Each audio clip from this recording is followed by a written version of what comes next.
Islamabad high court PTI अखबार फवाद चौधरी की गिरफ्तारी के गैर कानूनी करार ॾेई छॾियो आहे। तफ़सील मालूम कंदासीं। लाइन ते मौजूद आहे इब्राहिम कुंभर। जी इब्राहिम, अपडेट कजो।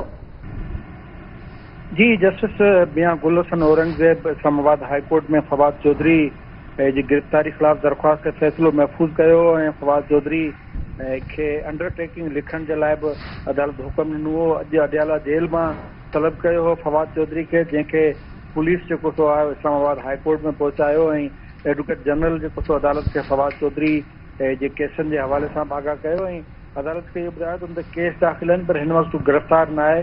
गिरफ़्तारी ऐं हिरासत में जेको सो उहो फ़र्क़ु आहे, जंहिं ते अदालत जो चवणो तव्हांजो मतिलबु आहे फवाद चौधरी हिरासत में आहे ऐं फवाद चौधरी खे गिरफ़्तारी खां रोकियो वियो हो। उन बावजूदि जेको सो अवां उनखे गिरफ़्तार कयो आहे।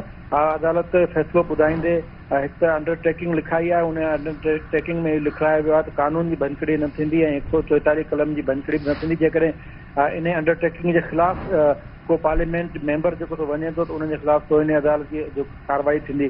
अदालत हिन वक़्तु फवाद चौधरी खे फौरी तौर ते आज़ादु करण जो हुकुम ॾेई छॾियो आहे। जी इब्राहिम कुंभर, तफ़सील ॿुधाइण लाइ महिरबानी।